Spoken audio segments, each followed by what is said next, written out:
Bonjour mon frère, bonjour ma soeur, j'espère que vous allez bien. Aujourd'hui 12 janvier. Et je vois que le mois de janvier, nous avançons à la moitié de janvier. Et je rends grâce à Dieu vraiment, parce que je pense que tu n'avais pas pensé à ce que ta foi grandisse comme cela. Je pense que tu n'avais pas imaginé que Dieu allait susciter un inconnu, Salvatore Gentile, pasteur de l'église Le Bon Samaritain, pour prêcher sur la foi, la guérison, un message qui va à contre-courant de ce qu'aujourd'hui nous savons. Vous savez, plus nous sommes intelligents humainement parlant, et plus nous devenons bêtes spirituellement parlant. Je parlais les jours précédents que par ces meurtrissures, nous sommes guéris. Et il est vrai que je n'ai pas pris, j'ai pris que des petits passages, des petits extraits de messages, de passages bibliques, qui parlent de cette guérison.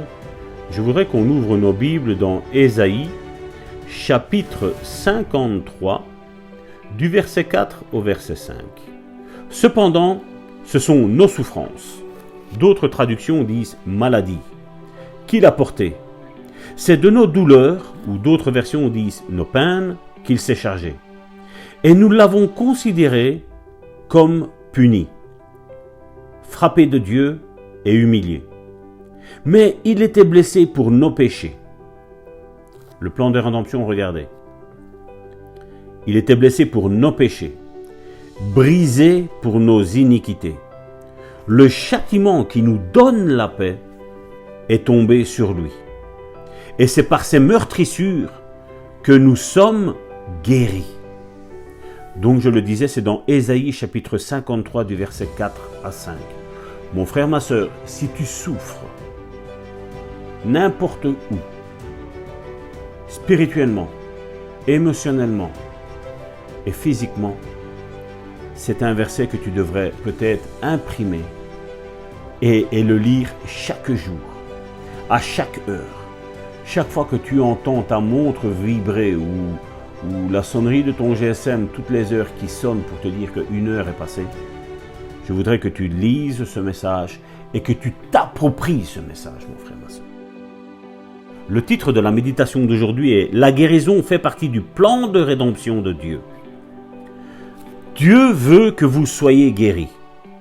Il veut que vous soyez en bonne santé. L'obstacle principal qui entrave les gens, c'est qu'ils doutent de la volonté de Dieu. Ils pensent, Dieu a peut-être quelques grands desseins dans cette maladie ou cette infirmité. Permettez à la parole de Dieu de résoudre ce problème pour vous. C'est la volonté de Dieu de vous guérir, parce que la guérison est pourvue pour vous dans son plan de rédemption. Ces versets en Ésaïe font allusion au plan de rédemption de Dieu. Ésaïe 53 nous dépeint l'image du Messie à venir. Ce passage des Écritures ne nous révèle pas seulement qu'il se chargea de nos péchés, mais aussi qu'il porta nos maladies et nos peines. Il fut blessé pour nos péchés et nos iniquités. Ensuite, nous lisons au verset 5 que par ces meurtrissures, nous sommes guéris. Ésaïe ne parle pas de guérison de péché, car on n'est pas guéri de péché. L'esprit d'un pécheur ne guérit pas, mais naît de nouveau, et il devient une nouvelle créature en Christ. On le voit dans 2 Corinthiens, chapitre 5, verset 17. Notez bien les mots maladie, peine et guéri en Ésaïe 53 du verset 4 à 5. En disant par ces meurtrissures, nous sommes guéris, Ésaïe faisait allusion à la guérison des maladies et des souffrances de nos corps physiques.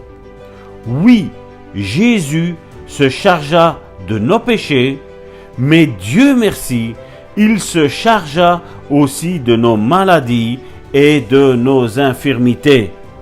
Il est facile de croire que Jésus s'est chargé de nos péchés parce qu'on ne le voit pas.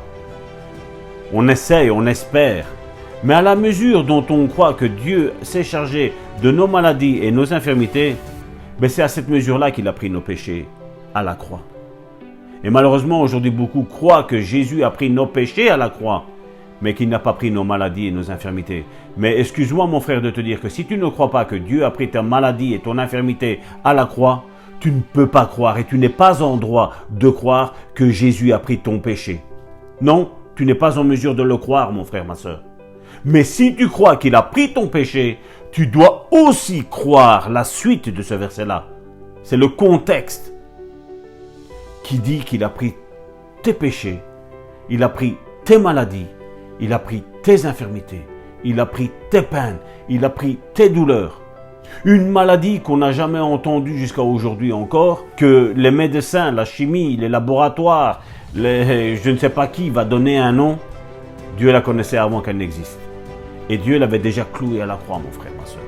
Donc ta maladie, proclame le nom de ta maladie et dis-lui, va à la croix, retourne à la croix, parce que tu n'as pas lieu d'être dans mon corps, au nom de Jésus. Alors mon frère, ma soeur, une bonne déclaration aujourd'hui pour ce 12 janvier. Puisque Jésus s'est chargé de mes maladies et de mes infirmités, pas besoin de m'en charger, pas besoin que je m'en tracasse. Par ses meurtrissures, je suis guéri, point, au nom de Jésus. Mon frère, ma soeur, reçois ta guérison. Cher ami qui ne croit pas toi non plus en Dieu, reçois ta guérison et ouvre ton cœur à Dieu après avoir reçu ta guérison, parce que Dieu t'aura prouvé qu'il existe, qu'il est vivant. Aujourd'hui, il serait fou qu'un homme comme moi, Salvatore Gentile, prenne de son temps, tire ce temps qu'il peut dédier à son épouse, à sa femme, à ses enfants, et te le donne pour dire qu'un Dieu guérit, un Dieu qu'il paraît qu'on ne voit pas. Mais moi je dis, je le vois à chaque fois que je vois un frère ou une sœur qui fait du bien à son frère ou à sa sœur ou à son semblable. Chaque fois que même un païen, qu'on appelle quelqu'un qui ne connaît pas Dieu, qui fait du bien à une autre personne, est une personne qui est guidée de Dieu, qui est poussée par Dieu à faire le bien. Au nom de Jésus, mon frère, ma sœur, sois béni et rentre dans le plan de rédemption de Dieu. Non seulement pour la guérison, mais pour le salut de ton âme, mon frère, ma sœur. Sois béni. C'était ton serviteur Salvatore Gentile, depuis la Belgique. Au nom de Jésus, sois guéri en ce 12 janvier.